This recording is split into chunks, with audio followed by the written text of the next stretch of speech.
Hello student, very warm welcome in Prachi foundation online classes and student.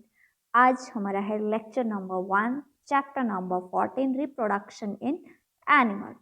और आज हम इस चैप्टर में इस टॉपिक में या कह सकते हैं हम आज इस वीडियो में क्या क्या कवर करने वाले हैं। हम पूरा चैप्टर कवर करने वाले हैं ताकि आपको पार्ट्स में जो लेक्चर होते हैं वो ढूंढने में बच्चों को थोड़ी परेशानी आ रही थी। तो हमने सोचा कि क्यों ना एक साथ ही सारा वीडियो जो है सारे चैप्टर के जितने भी कंटेंट है वो एक साथ डाला जाए। ठीक है, तो आज हम फुल चैप्टर ले जाएंगे और इसके नोट्स भी जो है आपको डिस्क्रिप्शन बॉक्स में मिल जाएंगे। तो चलिए स्टार्ट करते हैं आज का चैप्टर। और चैप्टर हमारा स्टार्ट होता है रिप्रोडक्शन से। ठीक है, तो यहाँ पर आपको बच्चों एक स्क्रीन दिख रही है जिसमें कि आपको डिफरेंट काइंड्स के एनिमल दिखाई दे रहे हैं। तो रिप्रोडक्शन लिविंग ऑर्गेनिज्म की एबिलिटी है, एक योग्यता है कि वे अपने जैसे यंग वंस पैदा कर सके, यानी रिप्रोड्यूस कर सके। ठीक है, और ये इनकी यानी लिविंग ऑर्गेनिज्म की सबसे ज़रूरी कैरेक्टरिस्टिक है, विशेषता है। जितने भी लिविंग ऑर्गेनिज्म होते हैं वे रिप्रोड्यूस कर सकते हैं, चाहे प्लांट हो, ठीक है, या फिर हो एनिमल। इस अर्थ पर उनका अस्तित्व इसी कारण है क्योंकि वो रिप्रोडक्शन कर सकते हैं। एक ने जन्म लिया और उसके बाद इसका जो लाइफ स्पैन है उसके बाद इसकी डेथ हो गई। तो अगर ये रिप्रोडक्शन नहीं कर सकता है तो सीधी सी बात यही है ना बच्चों कि ये मर जाएगा और उसके बाद इसकी जो प्रजाति है, इसकी जो स्पीसीज है वो खत्म हो जाएगी पूरी तरह। तो ये अपना अस्तित्व, ये जो अपनी स्पीसीज तभी बचा के रख सकते हैं जब ये रिप्रोडक्शन कर सकते हैं। अब बात करते हैं कि रिप्रोडक्शन कितनी तरह के होते हैं। तो रिप्रोडक्शन जो है बच्चों दो तरह के होते हैं। पहला असेक्सुअल रिप्रोडक्शन और दूसरा है सेक्सुअल रिप्रोडक्शन। सबसे पहले हम बात करेंगे असेक्सुअल रिप्रोडक्शन की। लेकिन यहाँ पर भी बच्चों आगे बढ़ने से पहले ये जान लो कि असेक्सुअल रिप्रोडक्शन कई तरह का होगा जो कि आप बाद में बड़ी क्लासेस में डिटेल में पढ़ेंगे। हम यहाँ पर जिन असेक्सुअल रिप्रोडक्शन के प्रोसेस पढ़ेंगे, जिनको हम पढ़ेंगे वो रहेगा binary fission, multiple fission,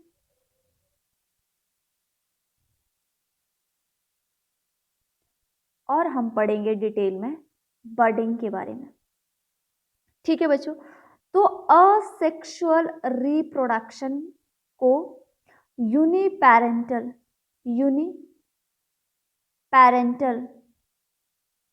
reproduction भी कहा जाता है। यूनि का मतलब होता है वन, ठीक है, क्योंकि इसमें यंग वंस को प्रोड्यूस करने के लिए क्या किया जाता है, एक सिंगल पेरेंट्स के द्वारा ही किया जाता है।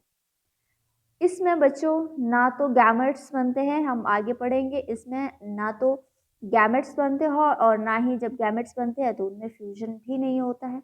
तो अब हम बात करेंगे कि मैम ने एक नया वर्ड बताया कि गैमेट क्या होते हैं। आप ध्यान से समझना बच्चों, क्योंकि पूरे चैप्टर में ये बार बार आया है।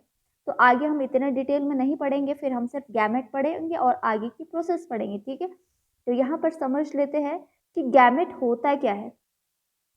ये ऐसे सेल होते हैं, the cell involve in sexual reproduction. ये ऐसे सेल होते हैं जो सेक्सुअल रिप्रोडक्शन में इन्वॉल्व रहते हैं। ठीक है, दूसरा हमने बोला यहाँ पर एक वर्ड हमने क्या बोला कि ये ना तो गैमेट्स बनाते हैं और ना ही इनमें फ्यूजन होता है। अब यहाँ पर हमने एक वर्ड और लिया कि फ्यूजन क्या होता है, द प्रोसेस और द रिजल्ट, एक ऐसी प्रोसेस या क्रिया जिसमें of joining different thing together to form one, जिसमें दो अलग अलग प्रोसेस से या दो अलग अलग चीज़ें आपस में जुड़कर कोई एक चीज़ बनाती है। ठीक है, उसको बोलते हैं, उस प्रोसेस को बोलते हैं फ्यूजन। तो दोनों चीज़ आपको याद रखना है, गैमेट्स होते हैं ऐसे सेल जो सेक्सुअल रिप्रोडक्शन में इन्वॉल्व रहते हैं और फ्यूजन यानी दो चीज़ों को आपस में मिलाकर कोई एक चीज बनाना। ठीक है बच्चों, अब इस तरीके से जो रिप्रोडक्शन होता है और उसमें जो न्यू इंडिविजुअल होता है, ठीक है, इस तरीके से जो रिप्रोडक्शन होता है यानी असेक्सुअल की हम बात कर रहे हैं, और इससे जो न्यू इंडिविजुअल होता है वो जेनेटिकली आइडेंटिकल होता है, यानी वो अपने पेरेंट्स से, ठीक है, ये अपने पेरेंट्स से जो है बिल्कुल मिलता है, आइडेंटिकल होता है। ठीक है, अब यहाँ पर हमने बात किया कि जेनेटिकल आइडेंटिकल क्या है। तो ईच न्यूली प्रोड्यूस इंडिविजुअल, की जो भी नया इंडिविजुअल पैदा हुआ है वो एकदम क्लोन दिखेगा, यानी ऐसा लगेगा कि जैसा ये है आगे सेम टू सेम जो है वो ये भी ऐसा ही होगा। ये एग्जाम्पल बता रही हूँ, ठीक है, इससे कोई लेना देना नहीं है, इसमें सिर्फ मैं एग्जाम्पल बता रही हूँ कि जो भी पेरेंट होगा आगे जो उनका इंडिविजुअल होगा, जो नया बच्चा पैदा होगा वो सेम टू सेम उसी की तरह होगा। ठीक है बच्चों, और ये कोई मेथड बच्चों नया नहीं है, ये बहुत पुराने समय से ये असेक्सुअल रिप्रोडक्शन होता है, लेकिन हाँ ये जो असेक्सुअल रिप्रोडक्शन है ये सेक्सुअल रिप्रोडक्शन की तुलना में काफ़ी सिंपल होता है। अब वो सिंपल क्यों होता है क्या नहीं है, तो आगे जब हम सेक्सुअल रिप्रोडक्शन पढ़ेंगे तब वो चीज़ें आपको बहुत अच्छे से क्लियर हो जाएगी। तो अब हम सबसे पहले हम पढ़ेंगे बाइनरी फिशन।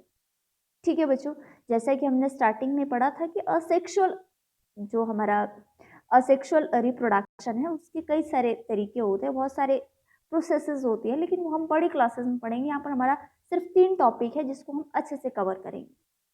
तो ये यूजुअली ऑब्जर्व किया जाता है यूनिसेलुलर ऑर्गेनिज्म, और यूनिसेलुलर में भी हम एग्जाम्पल किसका ले रहे हैं, एमीबा का। किसका ले रहे हैं, एमीबा का। और इसको डिटेल से समझने के लिए हम यूनिसेलुलर ऑर्गेनिज्म एमीबा की बात करते हैं।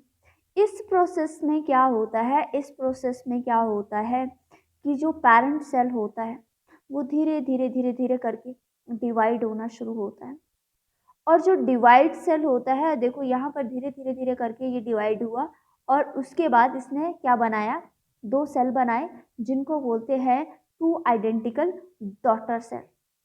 आइडेंटिकल क्यों यूज किया, कि दोनों एक जैसे दिखते हैं।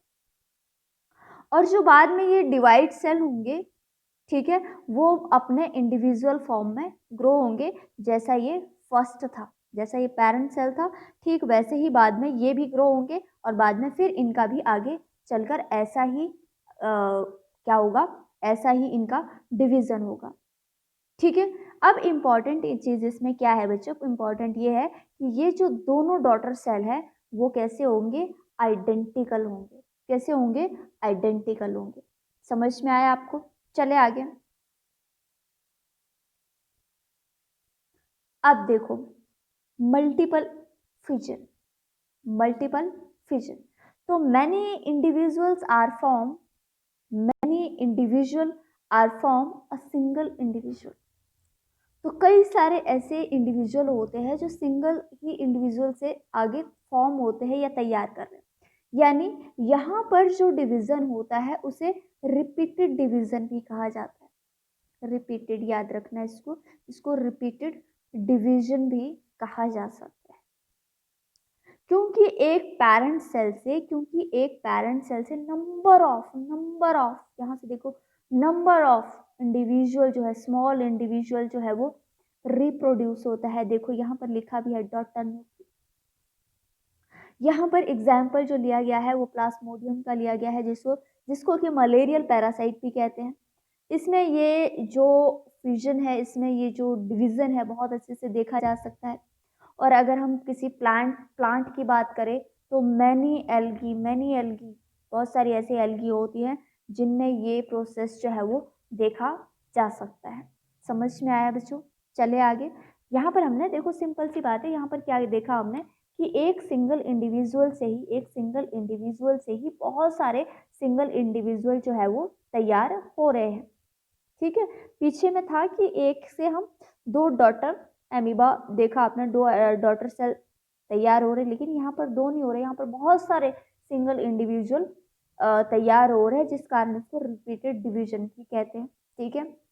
जिसमें से कि एक पेरेंट सेल से बहुत सारे number of small individual reproduce हो रहे हैं, और इसमें हमने एग्जाम्पल लिया था प्लाज्मोडियम का। समझ गए बच्चों? चले आगे। नेक्स्ट जो हमारा टॉपिक आता है बच्चों, वो आता है बडिंग का। ठीक है, तो इन बडिंग, अब ध्यान से देखना, in budding a small part of the body of the parent. तो ये पैरेंट किस ये एक पैरेंट हाइड्रा है, और इसकी बॉडी का एक स्मॉल पार्ट ग्रो आउट, ये देखो इसकी बॉडी बाहर की तरफ ग्रो हो रहा है, इसको क्या बोलेंगे?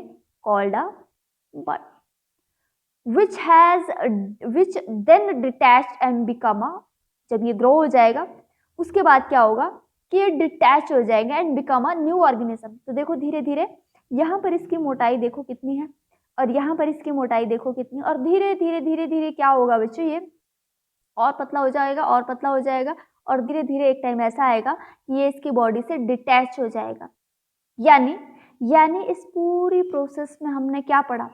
हमने इस पूरी प्रोसेस में पढ़ा कि न्यू इंडिविजुअल का जो फॉर्मेशन है वो पेरेंट्स की बॉडी का एक पार्ट होता है, जो बड होता है उससे होता है। जब ये पूरी तरीके से ग्रो हो जाता है तब ये बॉडी से जो है वो डिटैच हो जाता है, यानी ये पेरेंट सेल से पेरेंट बॉडी से अलग हो जाता है और इंडिविजुअली ग्रो करता है।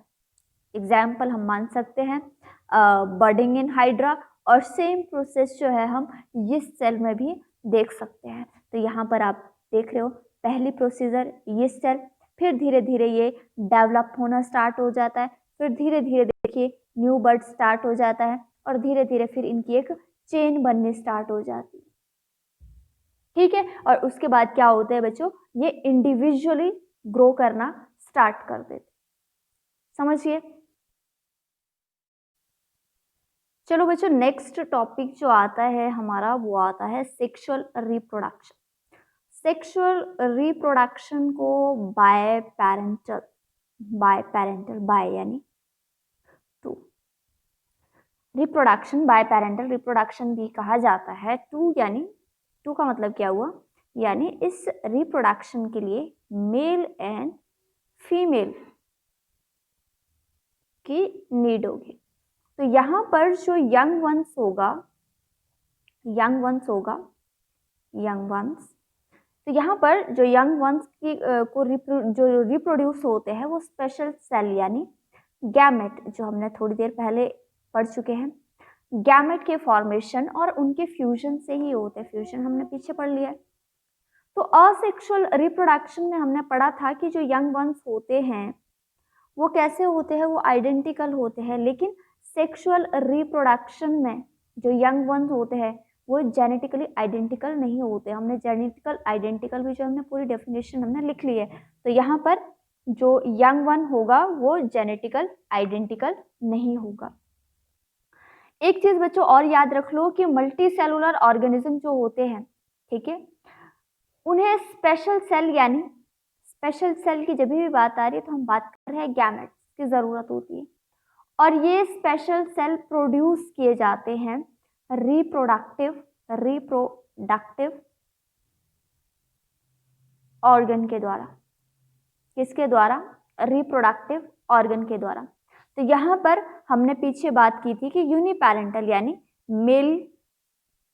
मेल और जरूरत होगी फीमेल की। ठीक है, तो यहाँ पर बात ये याद रखनी है कि इनके जो सेल होंगे, सीधी सी बात है, इनके जो स्पेशल सेल होंगे वो भी डिफरेंट होंगे। ठीक है, तो यहाँ पर जो मेल गैमेट होता है उसको बोलते हैं स्पर्म। ठीक है, स्पर्म्स, और जो कि कहाँ रिप्रोड्यूस होता है? मेल के रिप्रोडक्टिव पार्ट में। ठीक है, दूसरा जो फीमेल गैमेट्स होता है उनको बोलते हैं एग या फिर ओवा भी बोल सकते हैं, और सिंगुलर अगर हम बात करें तो ओवम भी बोल सकते हैं। और ये भी जो है वो फीमेल रिप्रोडक्टिव पार्ट के द्वारा ही प्रोड्यूस किया जाता है। ठीक है, तो हमने देखा कि दो तरह के गैमेट्स, ठीक है, जिससे कि जो कि अलग अलग इंडिविजुअल यानी मेल और फीमेल के द्वारा प्रोड्यूस किया जाता है। लेकिन कई केसेस ऐसे भी होते हैं बच्चों कि जैसे कि अर्थवर्म जो सेम इंडिविजुअल दोनों तरह के गैमेट यानी मेल और फीमेल दोनों तरह के जो गैमेट है वो प्रोड्यूस कर सकता है, जिस कारण अर्थवर्म को नाम दिया गया है हर्मेफ्रोडाइट।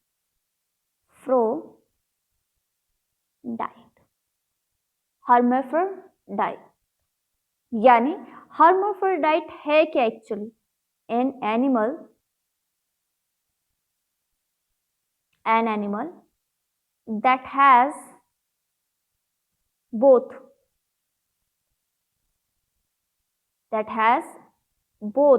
male and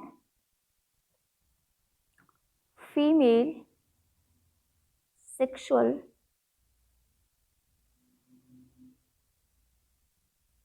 characteristics, जिसमें कि दोनों मेल और फीमेल दोनों की ही कैरेक्टरिस्टिक रहती है। ठीक है, तो अब क्या होगा कि जब ये दो तरह के गैमेट यानी स्पर्म और ओवम कंबाइन यानी मिलते हैं तो they form a single cell, जिसे बोला जाता है फर्टिलाइज्ड एग या फिर जाइगोट। ठीक है, और ये जो पूरी प्रोसेस चलती है, कौन सी प्रोसेस चलती है? एग का स्पर्म से मिलना, इनका फर्टिलाइज होके जाइगोट तैयार करना। तो ये जो पूरी प्रोसेस होती है इसको बोलते हैं फर्टिलाइजेशन। अब यहाँ पर हमने एक नया वर्ड और सीखा, वो था जाइगोट। अब ये क्या है? The cell which is formed by the fusion of a male gamete and a female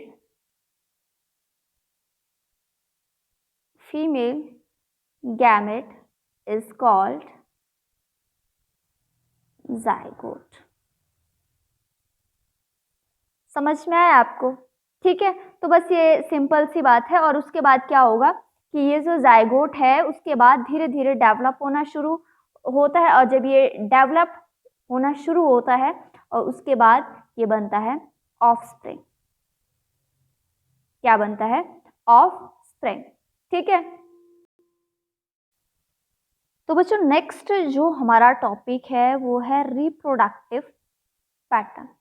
ठीक है, रिप्रोडक्टिव पैटर्न डिफरेंट एनिमल को थ्री कैटेगरी में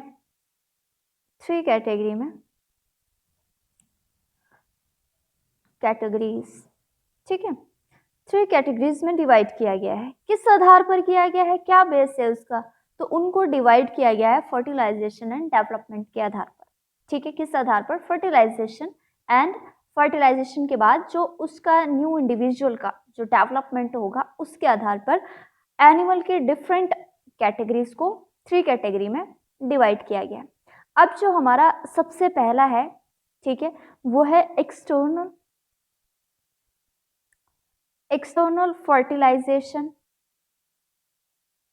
फर्टिलाइजेशन एंड एक्सटर्नल होता है बाहर, ठीक है, और फर्टिलाइजेशन हमने अभी थोड़ी देर पहले पढ़ा कि क्या होता है। एक्सटर्नल डेवलपमेंट होता है विकास, ठीक है, ग्रोथ, बॉडी की डेवलपमेंट। तो पेरेंट्स जब स्पर्म और एग, यानी पेरेंट का मतलब यहाँ पर बात हो रही है मेल एंड फीमेल की। किसकी बात हो रही है? मेल और फीमेल की। तो जब स्पर्म हमने देखा था कि मेल गैमेट को बोलते हैं और एग्स यानी फीमेल गैमेट को बोलते हैं। तो जब पेरेंट रिलीज करते हैं स्पर्म एंड एग्स, ठीक है, तो एग्स एंड स्पर्म को आसपास जिस भी जगह वो रहते हैं वहां पर जो है वो रिलीज करते हैं, वाटर में रिलीज कर देगा, जहां पर उनका फर्टिलाइजेशन होगा। और फर्टिलाइजेशन के दौरान वहां पर जाइगोट तैयार होगा और धीरे धीरे धीरे धीरे डेवलपमेंट होना स्टार्ट होगा। और हमने पढ़ा था कि जब जाइगोट डेवलप होता है तो उसको क्या बोलते हैं? उसको बोलते हैं ऑफस्प्रिंग। क्या बोलते हैं? ऑफस्प्रिंग। और इस तरीके का पैटर्न जो है, ये जो पूरा पैटर्न है, ये तभी सफल होगा जब मेल और फीमेल लार्ज अमाउंट में, ठीक है, लार्ज अमाउंट में गैमेट रिलीज करेंगे, यानी स्पेशल सेल रिलीज करेंगे, वो भी सेम टाइम, एक ही समय में, सेम टाइम, और सबसे इम्पॉर्टेंट सेम प्लेस, एक ही जगह में। तो इस तरीके का ये जो एग्जाम्पल है वो फ्रॉग का ले सकते हैं हम यहाँ पर, इसीलिए ये जो पिक्चर है ये यहाँ पर लगाई गई है, क्योंकि ये फ्रॉग का जो रिप्रोडक्शन वाला जो पैटर्न है, रिप्रोडक्टिव पैटर्न है, वो यही वाला है, ये external fertilization and external development, ठीक है। तो इस तरीके के जो इस तरीके frog belong to this type of animal, तो यहाँ पर आप यहाँ से इसको समझ सकते हो, ठीक है। अब हम सेकंड देखते हैं, तो सेकंड क्या है हमारा, इंटरनल फर्टिलाइजेशन, इंटरनल यानी अंदर, बॉडी के अंदर, फर्टिलाइजेशन एंड एक्सटर्नल यानी बाहर, डेवलपमेंट। तो यहाँ पर मेल की बॉडी से, यहाँ पर क्या होगा, मेल की बॉडी से स्पर्म, ठीक है, गया, और वो गया कहाँ, फीमेल की बॉडी के अंदर, फीमेल यानी हैन की बॉडी, यहाँ पर हम हैन का एग्जाम्पल ले रहे हैं एग्जाम्पल में, ठीक है, यहाँ पर फीमेल की बॉडी के अंदर गया। अब यहाँ पर जो फर्टिलाइजेशन होगा, यहाँ पर जो फर्टिलाइजेशन होगा वो फीमेल की बॉडी के अंदर, ये जो छोटा सा ये पार्ट है, ये देखो यहीं पर इसको जूम करके दिखाया गया है, ये फीमेल की बॉडी के अंदर ही होगा। तो आफ्टर फर्टिलाइजेशन, ये देखिए येलो कलर का जो पोर्शन है, जायगोट का फॉर्मेशन होगा। अब जायगोट के चारों तरफ एक रिजर्व फूड, ये येलो कलर का दिखाई दे रहा है आपको, ठीक है, एक रिजर्व फूड और एक शेल का, ये देखो ये वाला एक प्रोटेक्टिव लेयर जिसको बोलते हैं, एक बोल क्या बोला हमने अभी कि एक शेल का रिजर्व फूड, यानी एक ऐसा फूड जो जायगोट को डेवलपमेंट के लिए जरूरी है, ठीक है। और उसके बाद एक शेल का, यहाँ पर ये जो ये देखो व्हाइट कलर की एक शेल, जिसको प्रोटेक्टिव लेयर भी कहा जाता है, यहाँ पर इसका सक्रीशन होगा जो कि उसको बाद में प्रोटेक्ट करेगा। तो जैसे जैसे जैसे जैसे जायगोट डेवलप होता जाएगा, ये जो रिजर्व फूड और ये जो शेल है उसके काम आता जाएगा, ठीक है, ये उसके काम आता जाएगा। और यहाँ पर एक वर्ड आ रहा है, और यहाँ पर एक वर्ड आ रहा है, वो है एम्ब्रोयो। क्या वर्ड आ रहा है, एम्ब्रोयो। तो ये एक स्टेज होती है, it is the stage of development between zygote and fertilized egg. Fertilized egg यानी जो नया फॉर्मेशन होगा सेल का, उसके बीच की जो स्टेज होती है उसको बोलते हैं एम्ब्रोयो, ठीक है। यहाँ पर आपने देखा कि धीरे धीरे फिर एक शेल बनी, फिर जब एग्स जो है, जो हैन है वो एग को देगी, तो उसके बाद क्या होगा कि यहाँ पर उसको टेम्परेचर चाहिए होगा, तो यहाँ पर जो एग हैन है वो इसके ऊपर बैठकर, ठीक है, इसकी बॉडी के एग के ऊपर बैठकर जो है उसको हीट देगी, ठीक है। हीट देने के बाद धीरे धीरे ये स्टेजेस तो देखिए कुछ इस तरीके से आएगी, और फिर धीरे धीरे धीरे जो ये शेल है वो टूट जाएगी, और टूट जाने के बाद क्या होगा, जो चिक होगा वो बाहर आ जाएगा। तो इस पूरी प्रोसेस में, ये जो पूरी प्रोसेस है, इसमें आपने एक चीज नोट की होगी कि वो था ये कि फर्टिलाइजेशन फीमेल की बॉडी के अंदर हुआ और डेवलपमेंट जो है वो बाहर हुआ, ठीक है। तो डेवलपमेंट कहाँ हुआ, डेवलपमेंट जो है उसकी बॉडी से बाहर हुआ, ठीक है। समझ में आया आपको। तो हमारा जो नेक्स्ट है वो है, नेक्स्ट हमारा टॉपिक जाता है कि यहाँ पर इंटरनल फर्टिलाइजेशन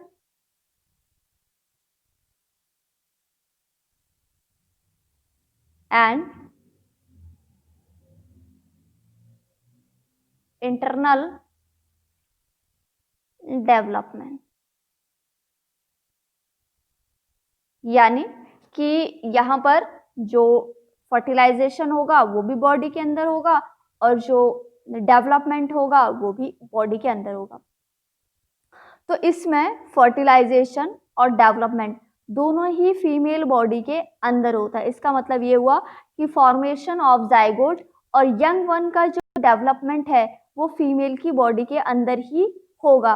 तो यहाँ पर आप देख सकते हो फर्टिलाइजेशन, फिर धीरे धीरे धीरे 1 वीक में ये हुआ, फिर धीरे धीरे यहाँ पर देखो एम्ब्रियो हो गया, ठीक है। फिर यहाँ पर ये देखो धीरे धीरे इसके पार्ट्स आना स्टार्ट हो गए, फिर ये देखिए यहाँ पर इसके धीरे धीरे बॉडी पार्ट्स एकदम आइडेंटिकल होना स्टार्ट हो गया, और यहाँ पर तो ये पूरा फिटस यानी जब इसके पूरे बॉडी पार्ट्स जो है आइडेंटिकल है और अब ये बॉडी से बाहर आने के लिए जो है वो रेडी है, ठीक है। तो यहाँ पर ह्यूमन बीइंग इसका एग्जाम्पल ले सकते हैं, एलिफेंट इसका आप एग्जाम्पल ले सकते हैं, और काऊ भी आप इसका एग्जाम्पल ले सकते हैं। और भी बहुत सारे एनिमल है जो इस तरीके से जहाँ पर जिनकी बॉडी में इंटरनल फर्टिलाइजेशन और इंटरनल डेवलपमेंट होता है, ठीक है बच्चों। तो चलिए नेक्स्ट टॉपिक हमारा स्टार्ट होता है मेल रिप्रोडक्टिव सिस्टम। तो यहाँ पर आपको सिंपल डायग्राम और 3D डायग्राम दोनों दिखाई दे रहे हैं।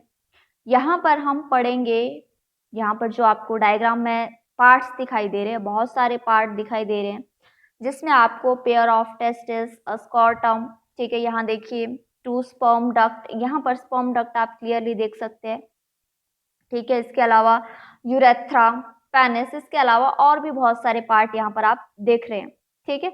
अब यहाँ पर इन सब पार्ट में जो सबसे इम्पोर्टेंट और ध्यान देने योग्य बात है वो क्या है बच्चों, वो है कि यहाँ पर हमने पढ़ा कि टेस्टिस जो है वो पेयर है, पेयर ऑफ टेस्टिस यानी 2 टेस्टिस है। तो अगर हम सिंगुलर टेस्टिस की बात कर रहे हैं तो हम उसको कैसे लिखेंगे, TESTIS, ठीक है। और अगर हम प्लूरल टेस्टिस की बात करें तो हम कैसे लिखेंगे उसको, TESTES, ठीक है। तो बस ये चीज आपको ध्यान रखनी है ताकि आप सिंगुलर और प्लूरल में जो है वो कंफ्यूजन आपको ना हो। अब हम बात करते हैं कि स्पर्म जो है वो कहाँ पर डेवलप होता है। तो बच्चों स्पर्म जो है, पीछे हमने पढ़ा था कि स्पर्म क्या है, तो स्पर्म है मेल गैमेट।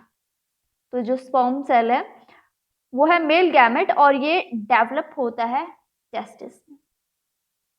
स्पर्म डक्ट के थ्रू पास होता है और पहुंचता कहां पर पहुंचता है, यूरेथ्रा। यहां पर थोड़ा आपको ज्यादा बड़ा दिखाई देगा, यूरेथ्रा तक पहुंचता है। तो जब स्पर्म जो मूव करता है तो वो साथ में एक फ्लूइड भी कलेक्ट करता है, और जिससे वो फ्लूइड कलेक्ट करता है या जो उस फ्लूइड को स्क्रीट करता है उसका नाम है प्रोस्टेट ग्लैंड। प्रोस्टेट ग्लैंड, इस फ्लूइड में स्पर्म सेल भी होते हैं, ठीक है, जिसका नाम है सीमेन, ठीक है। अब अगर आप यूरेथ्रा का लास्ट पार्ट देखो जिसके चारों तरफ एक मस्कुलर स्ट्रक्चर से ये जो पार्ट है वो घिरा हुआ है, इसे नाम दिया गया है पेनिस का। पेनिस अपने अंदर, ये हटा रही हूं मैं, पेनिस अपने अंदर यूरिन, ठीक है, यूरिन एंड सीमेन, सीमेन दोनों रखता है, लेकिन एक ही समय में ये दोनों को रिलीज नहीं कर सकता है, बारी बारी से ये रिलीज करेगा, लेकिन एक ही टाइम में यूरिन और स्पर्म ये रिलीज नहीं कर सकता, ठीक है। अब यहाँ पर देखो कि जो स्पर्म सेल होता है वो ओवम यानी फीमेल सेल के कंपैरिजन में, फीमेल गैमेट के या कह सकते हैं सेल के कंपैरिजन में काफी छोटा होता है। यहाँ पर आपको माइक्रोस्कोप की हेल्प से थोड़ा बड़ा या जूम करके देख रहे हो आप, ठीक है। तो स्पर्म सेल के 3 पार्ट होते हैं, आप यहाँ पर देखिए इसका हेड और ये हेड के अंदर का पार्ट, ठीक है, मिडल जिसको कि हम माइटोकॉन्ड्रिया भी बोलते हैं, और लास्ट जो है हमारा टेल। तो स्पर्म सेल का जो हेड होता है वो एक तरह का एंजाइम रिलीज करता है जो स्पर्म को हेल्प करता है, ये देखिए इधर रेड कलर का आपको दिखाई दे रहा है, ये फीमेल एग है। तो स्पर्म सेल के हमने क्या कहा कि स्पर्म सेल के का जो हेड होता है उसमें एक तरह का एक एंजाइम रिलीज करता है जो स्पर्म को हेल्प करता है फीमेल एग में पेनिट्रेट करने का, पेनिट्रेट यानी अंदर घुसने का। तो फंक्शन ऑफ यहां पर हमारी बात आती है फंक्शन ऑफ टेस्टिस। तो यहां पर हम पढ़ेंगे कि इट प्रोड्यूस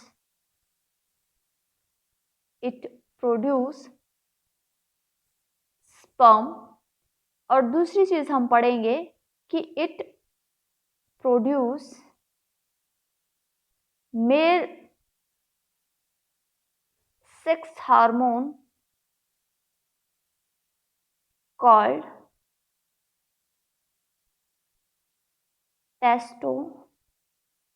टेस्टोस्टेरोन। ठीक है, तो ये दो चीजें जो है आपको अच्छे से याद रख लेनी है। पहला, ये स्पर्म को प्रोड्यूस करता है, और दूसरा सेक्स हार्मोन को प्रोड्यूस करता है। इसके बाद बारी आती है हमारी फीमेल रिप्रोडक्टिव सिस्टम की। तो यहाँ पर हमारे पास हम देखते हैं कि फीमेल रिप्रोडक्टिव, यहाँ पर आप 3D डायग्राम से भी इसको देख सकते हो कि यहाँ पर ये देखिए ये वाला जो पार्ट है वो पेयर ऑफ ओवरीज है, उसके बाद फैलोपियन ट्यूब यानी ओविडक्ट है, ठीक है ओविडक्ट है, उसके बाद यूट्रस है, ये वाला जो पार्ट होता है उसको यूट्रस बोलते हैं, और है वेजाइना। तो अब यहाँ पर सबसे पहले हम बात करते हैं function of female reproductive system की। सबसे पहला तो यही है कि it produce eggs, Number 2, it receiving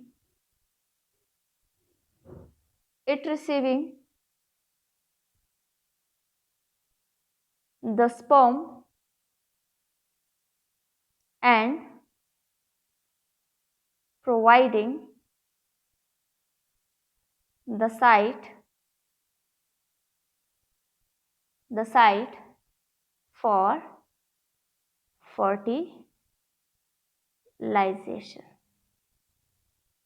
तो ये जब स्पर्म को रिसीव करती है तो उसके बाद जब एग और स्पर्म फ्यूज होते हैं तो यहाँ से ही फर्टिलाइजेशन की प्रोसेस जो है वो शुरू होती है, और यूट्रस में से ही एम्ब्रियो का डेवलपमेंट शुरू होता है जो कि फीटस के रूप में डेवलप होता है, जिसको हम आगे और अच्छे से देखेंगे। ठीक है, तो ओवरी एग को प्रोड्यूस करती है, उसके बाद एग जो है वो ओविडक्ट में पहुंचता है। जब स्पर्म, यहाँ पर देखिए, जब स्पर्म एग के साथ फ्यूज होता है तब वहां पर जाइगोट बनता है। अब यहाँ पर इसको थोड़ा सा आगे हम और अच्छे से समझ लेते हैं। यहाँ पर ये देखिए आप, ये वाला हिस्सा है इसका, ठीक है, थोड़ा और चलते हैं यहाँ पर। तो यहाँ पर क्या हुआ था कि ओवरी है, थोड़ा यहाँ पर ये वाला पार्ट देखिए कि जो ओवरी है वो एग्स को प्रोड्यूस करती है। उसके बाद ये जो एग्स है वो कहाँ पहुंचा, ओविडक्ट पहुंचता है।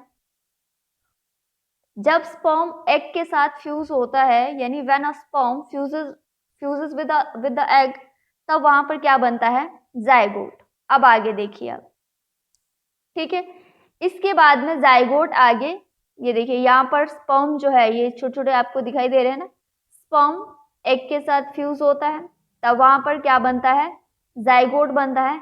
अब जाइगोट देखिए आगे अगले वाले प्रोसेस में फर्टिलाइजेशन प्रोसेस हम पढ़ रहे हैं, तो जाइगोट आगे डिवाइड होता है, और ये आगे जो डिवीजन है वो इस तरीके से चलता रहता है, और धीरे धीरे वो यंग वंस के रूप में, यहाँ पर देखिए यंग वंस के रूप में डेवलप होता है। इसके अलावा ये देखिए यंग वंस के रूप में ये डेवलप होता है। इसके अलावा थोड़ा सा हम पीछे चलते हैं, जो ओवरी है वो हार्मोन को भी रिलीज करती है या प्रोड्यूस करती है। इसके अलावा ये एग्स के प्रोडक्शन को भी कंट्रोल करती है। इसके अलावा हार्मोन, ये जो हार्मोन्स प्रोड्यूस होते हैं ये प्रेगनेंसी को मेंटेन करने में भी हेल्प करती है। अब यहाँ पर हमने बात की, थोड़ा आगे यहाँ पर लेके चलते हैं कि जो ओवरी है वो हार्मोन रिलीज करती है, तो इसके फंक्शन लिख लेते हैं। उस दौरान हम पढ़ेंगे कि ये कौन कौन से हार्मोन जो है वो रिलीज करती है। फंक्शंस ऑफ ओवरीज, तो फर्स्ट इट प्रोड्यूसेस एग्स, और second it produce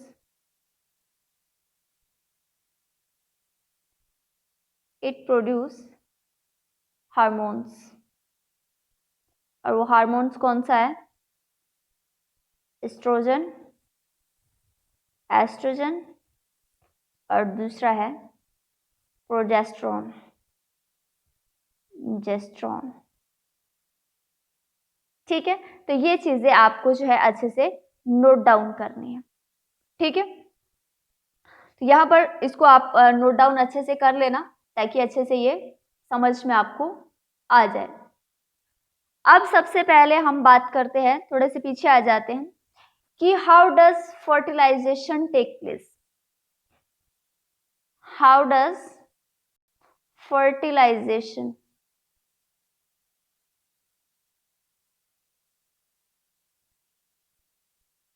take place. ठीक है, फर्टिलाइजेशन हमने देखा कि कहाँ से शुरू होता है, ओविडक्ट से स्टार्ट होता है। जब स्पर्म यानी मेल गैमेट और ओवम यानी फीमेल गैमेट फ्यूज होते हैं तो उनके फ्यूजन को बोलते हैं फर्टिलाइजेशन। ठीक है, और जब ये फीमेल की बॉडी के अंदर होता है, जब ये फीमेल की बॉडी के अंदर होता है तो इसे कहते हैं इंटरनल फर्टिलाइजेशन। अब इस प्रोसेस में क्या होता है, वापस से हम इस इमेज का सहारा लेते हैं इस प्रोसेस को और अच्छे से समझने के लिए। ठीक है, अब इसमें क्या होता है कि स्पर्म, ये देखिए आप, स्पर्म जो है वो एग की, स्पर्म और एग की ये जो न्यूक्ली अंदर देख रहे हो आप, आपस में फ्यूज होती है और एक सिंगल न्यूक्लियस बनाते हैं। जो सिंगल सेल आफ्टर फर्टिलाइजेशन तैयार होता है, जहां पर हमने पीछे इसको देखा था, ये देखिए स्पर्म और एग आपस में फ्यूज हुए और एक सिंगल सेल आफ्टर फर्टिलाइजेशन तैयार हुआ, उसको बोलते हैं जाइगोट। अब जाइगोट का जो न्यूक्लियर पार्ट होता है वो बनता है स्पर्म और एग से। स्पर्म यानी जो फ्रॉम फादर, जो फादर का सेल होता है, ठीक है, यानी मेल गैमेट होता है, और एग यानी फ्रॉम मदर गैमेट या फीमेल गैमेट होता है। इसीलिए जब बेबी जन्म लेता है, यहाँ पर देख सकते हो, जब बच्चा जन्म लेता है तो उसकी कुछ कैरेक्टरिस्टिक फादर और कुछ कैरेक्टरिस्टिक जो है वो मदर जैसी होती है। ठीक है, तो चलिए अब ये पता लगाने की कोशिश करते हैं कि जो ब्रदर और सिस्टर होते हैं उनमें कुछ कॉमन कैरेक्टरिस्टिक होती है, वो क्यों होती है। ये जो कहानी है वो शुरू होती है एम्ब्रियो के डेवलपमेंट से। हमने देखा कि आफ्टर फर्टिलाइजेशन, यहाँ पर आफ्टर फर्टिलाइजेशन जो सिंगल सेल तैयार होता है उसको जाइगोट कहते हैं, हमने पीछे देख लिया। उसके बाद जाइगोट तुरंत डिवाइड हो जाता है। ठीक है, ये देखा आपने। तो फिर सेल आगे वो फिर डिवाइड होता है और ये प्रोसेस जो है वो बार बार चलती रहती है और कुछ दिनों तक ये चलती रहती है, जिसका रिजल्ट ये होता है कि यूट्रस यानी वॉर्म में, यूट्रस यानी कौन सा हिस्सा, ये वाला, यूट्रस भी बोलते हैं इसको और वॉर्म भी बोलते हैं। इसमें क्या होता है, क्लस्टर, बहुत सारे ग्रुप ऑफ सेल बन जाते हैं, जिसको क्लस्टर ऑफ सेल को एम्ब्रियो भी कहते हैं, एम्ब्रियो। ठीक है, अब ये जो एम्ब्रियो होता है अपने आप को यूट्रस की वॉल में प्लांट कर देता है। ठीक है, और वहां पर कंटिन्यू डिवाइड होता है। और जब ये सेल डिवाइड हो रहे हैं, क्लस्टर बना रहे हैं, तो करेंगे क्या वो? तो आगे हम चलते हैं कि ये जो क्लस्टर है आखिर ये कहाँ होगा, ये यहाँ पर होगा, ठीक है। तो ये यहाँ पर करेंगे क्या, तो ये जो क्लस्टर ऑफ सेल है ये डिफरेंट डिफरेंट बॉडी पार्ट्स जो है वो बनाने में हेल्प करेंगे। जैसे यहाँ पर देखो आप, हेड, फिर धीरे धीरे करके आईज, धीरे धीरे करके नोज बनेगा, धीरे धीरे करके जो है इसके बाकी बॉडी पार्ट्स जो है वो बनेंगे। तो इसीलिए ये सेल का जो डिवीजन है वो इतने टाइम तक वो चलता रहता है। और जब ये एक स्टेज, अब एम्ब्रियो क्या है, एक स्टेज में पहुंच गया है, तो अब इसके बॉडी पार्ट्स जो है वो आइडेंटिफाई हो गए। आप इसको पहचान सकते हो कि ये इसका सर है, ये इसका पैर है, ये इसका माथा है, ठीक है, नोज है इसका ये। तो जब ये बॉडी पार्ट आइडेंटिफाई होते हैं तो इसको बोलते हैं फीटस। फीटस। और जब फीटस, अब यहाँ पर ये पूरी तरीके से क्या है, आइडेंटिकल है, और जब ये फीटस जो है वो जन्म लेता है तो तब इसको बोलते हैं इन्फेंट। इन्फेंट, ठीक है। तो ये थी एक प्रोसेस कि किस तरह से एक बेबी जो है वो जन्म लेता है, ठीक है। तो चलिए हमारा जो नेक्स्ट टॉपिक है वो है how do hens lay eggs.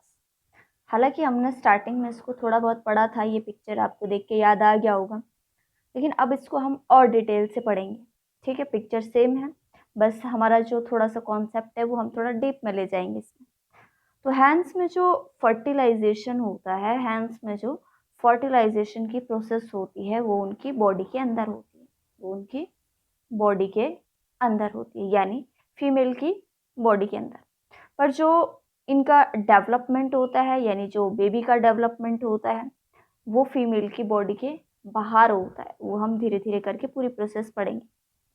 तो ये एक एग्जाम्पल भी हमने पढ़ा था, किसमें पढ़ा था, internal fertilization and external development, ठीक है। तो आफ्टर फर्टिलाइजेशन, यहाँ पर देखो कहाँ पर हो रहा है, ठीक है, कि आफ्टर फर्टिलाइजेशन जाइगोट, यहाँ पर देखिए डिवाइड होना शुरू हो जाता है। ये देखिए आगे डिवाइड होना जो है वो शुरू हो जाता है, और वो ओविडक्ट से ये देखिए नीचे खिसकना शुरू हो जाता है। तो जैसे जैसे वो नीचे खिसकता जाएगा, यहाँ पर देखिए जैसे जैसे वो नीचे खिसकता जाएगा, नंबर ऑफ प्रोटेक्टिव लेयर उसके चारों तरफ बननी शुरू हो जाएगी, और उस प्रोटेक्टिव लेयर का नाम है एगशेल। एगशेल बनता है कैल्साइट से। कैल्साइट यानी कैल्शियम और कार्बोनेट का एक क्रिस्टल फॉर्म है। तो जो एम्ब्रियो होगा इस एगशेल के अंदर 21 डेज तक रहेगा, और इस 21 डेज के पीरियड को कहेंगे इंक्यूबेशन। इंक्यूबेशन, ठीक है। अब यहाँ पर जो है ये रेडी है बाहर आने के लिए। तो यहाँ बाहर आने के बाद ही इसका डेवलपमेंट होगा, और बाहर डेवलपमेंट होने के लिए इसको नीड है 21 डेज की।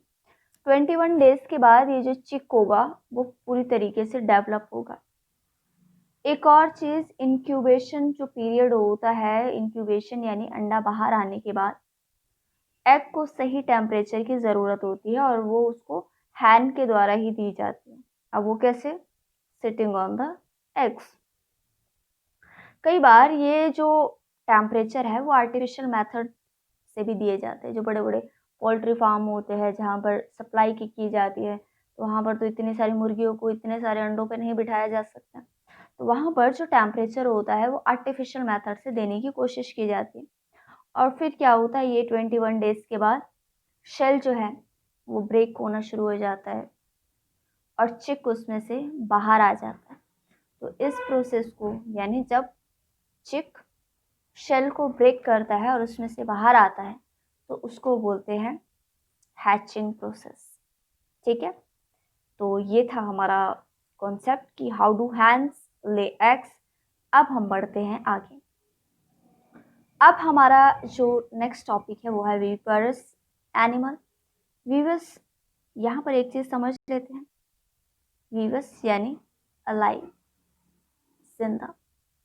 तो ऐसे एनिमल जहाँ फीमेल यंग वंस को जन्म देती है। एम्ब्रोयो मदर बॉडी के अंदर ही डेवलप होता है और after development mother young ones को बर्थ देती है, यानी फर्टिलाइजेशन भी बॉडी के अंदर और उसका पूरा डेवलपमेंट भी बॉडी के अंदर ही होता है। और फिर जब पूरा डेवलपमेंट होता है तो बेबी जो है वो बाहर आने के लिए तैयार होता है। ऐसी विशेषताएं मैमल्स और अदर एनिमल ग्रुप में बहुत ज़्यादा देखने को मिलती है।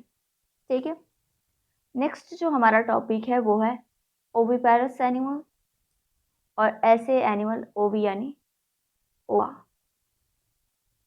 ओवा यानी एग। यहाँ पर एनिमल एग देता है और ये एग्स बहुत छोटे होते हैं। ठीक है, ये एग्स बहुत छोटे हैं। मदर की बॉडी के अंदर सिर्फ एग बनते हैं, लेकिन एम्ब्रियो का कोई भी डेवलपमेंट नहीं होगा।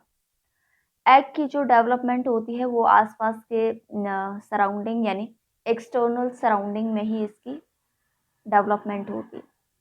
तो यहाँ पर बहुत सारे आपको चीज़ें देखने को मिल रही है। फिश हो गया, एम्फीबियंस हो गया, रेप्टाइल्स हो गए, बर्ड हो गया, इंसेक्ट हो गए, ये इसके कुछ जो है वो एग्जाम्पल्स हैं। ठीक है, नेक्स्ट हम बात करेंगे the journey from young ones to adult. एक यंग वंस चाहे वो एग से आया हो, चाहे उसने डायरेक्ट जन्म लिया हो, धीरे धीरे वो बड़ा होता है और जब वो बड़ा होता है तो उसको क्या बोलते हैं, उसको बोलते हैं एडल्ट। कई ऐसे एनिमल भी होते हैं जब वो छोटे यानी बर्थ के समय उनकी एडल्ट फॉर्म से बहुत ही छोटे होते हैं। ठीक है, कई ऐसे एनिमल होते हैं कि बर्थ के समय वो उनकी एडल्ट फॉर्म से बहुत छोटे होते हैं। तो इस तरीके का जो डेवलपमेंट होता है वो होता है डायरेक्ट डेवलपमेंट। ठीक है, यहाँ पर आप देख सकते हो बहुत सारे यहाँ पर दोनों तरह के एग्जाम्पल दिए गए हैं डायरेक्ट इसका। तो कई यंग वंस ऐसे भी हैं, यहाँ पर आगे देखते हैं।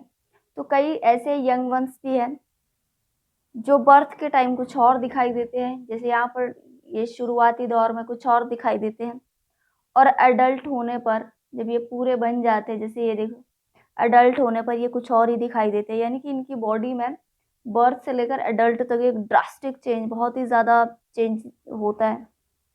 तो जैसे हम बात करते हैं टैडपोल की, तो टैडपोल जब होता है स्टार्टिंग में ये कुछ और दिखाई देता है और एडल्ट होते होते ये कुछ और दिखाई देता है। तो उसी तरीके से कुछ एग्जाम्पल है, यहाँ पर आप बटरफ्लाई में देख सकते हो, सिल्क वॉर्म में दिखाई दे सकते हो कि ये स्टार्टिंग में जो यंग वंस होते हैं ये अपने पेरेंट्स से कुछ और ही जो है ये दिखाई देते हैं। ठीक है, तो ये तो रही इनके अपीयरेंस की बात, कि इसके अलावा कुछ और बातें भी होती हैं।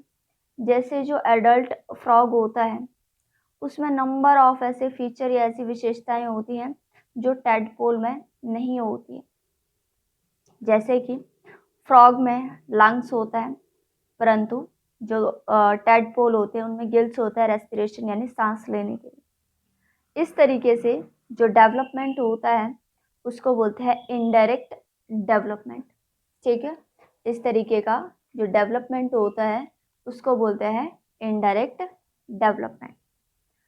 अब हम बात करते हैं कि एक एनिमल के, कोई भी एक एनिमल है उसके स्ट्रक्चर या हैबिट में होने वाले बदलाव, और ऐसे बदलाव जो कम या ज़्यादा या फिर एब्रप्ट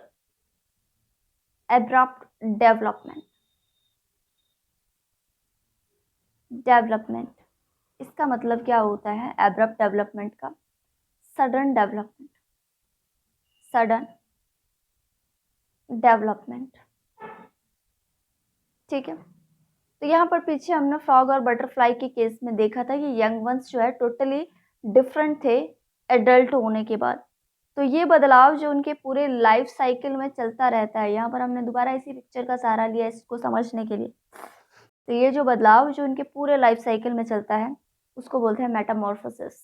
क्या बोलते हैं? मेटामॉर्फोसिस। तो यहाँ पर हमने एक चीज़ यूज़ की कि ये जो बदलाव है उनके पूरे लाइफ साइकिल में होता है। अब यहाँ पर समझ लेते हैं कि भाई लाइफ साइकिल क्या होता है। तो लाइफ साइकिल यानी the series of form into which living things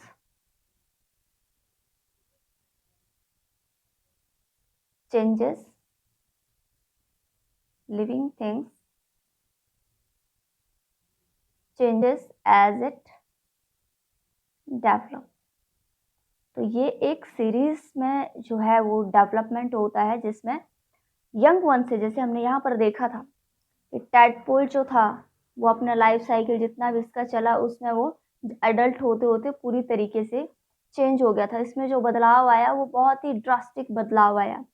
तो इसको बोलते हैं यहाँ से लेकर यहाँ तक का ये जो इसने पूरी जर्नी शुरू की, ये है इसका लाइफ साइकिल।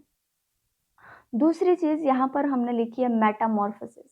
तो इसके लिए हम इसको पहले समझ लेते हैं कि मेटामॉर्फोसिस क्या होता है। तो मेटामॉर्फोसिस एक ऐसी प्रोसेस होती है, ठीक है, जब तक हमारा पेज आएगा। Metamorphosis is a process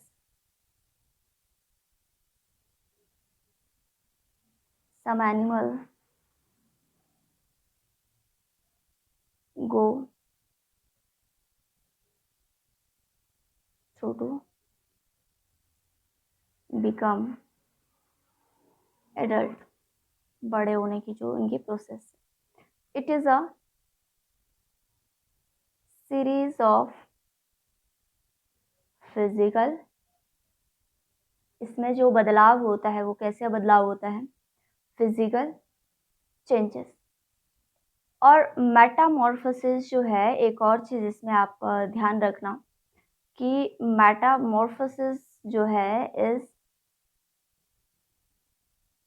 specially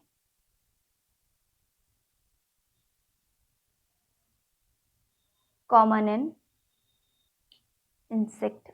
बहुत ज़्यादा ये इंसेक्ट में देखने को मिलता है, ठीक है।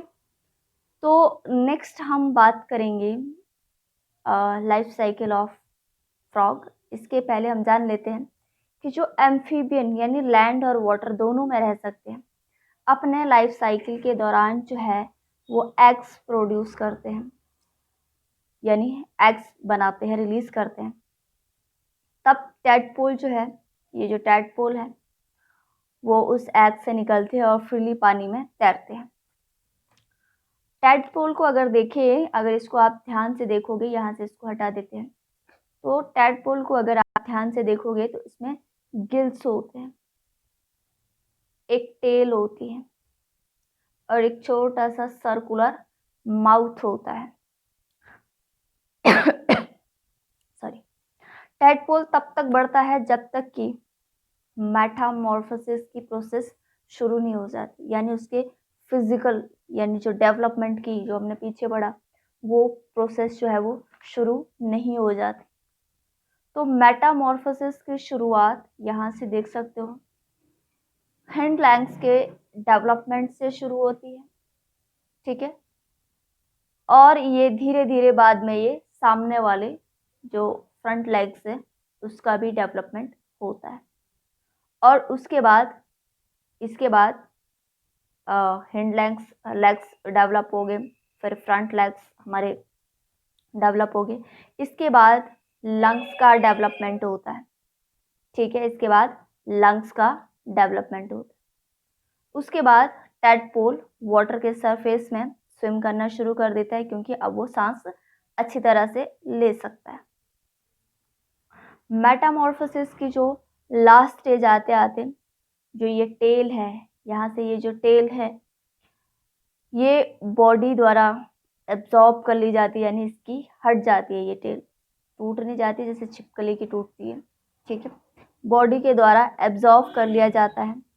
तो इस तरीके से हम देखते हैं कि जो टेल्ड टेडपोल था वो डेवलप होते होते टेललेस फ्रॉग बन गया। तो यहाँ था ये एक लाइफ साइकिल जहाँ पर हमने एम्फीबियन के बारे में भी जाना और किस तरीके से ये पूरी प्रोसेस शुरू होती है, किस तरह से टेडपोल एग से बाहर आता है, फिर किस तरीके से उसके बॉडी का डेवलपमेंट होना स्टार्ट होता है। पहले उसके बॉडी का कौन सा हिस्सा आता है, फिर बाद में कौन सा आता है, लीवर कब आता है, फिर किस कंडीशन में वो वाटर के सरफेस में भी सांस ले सकता है, वो तभी लेता है जब लीवर डेवलप हो चुका होता है। तो बच्चों ये था हमारा कंप्लीट चैप्टर, इसमें हमने कुछ भी नहीं छोड़ा, ठीक है। तो आप अच्छे से रिवाइज करना और अब हम मिलेंगे हमारे नेक्स्ट चैप्टर में।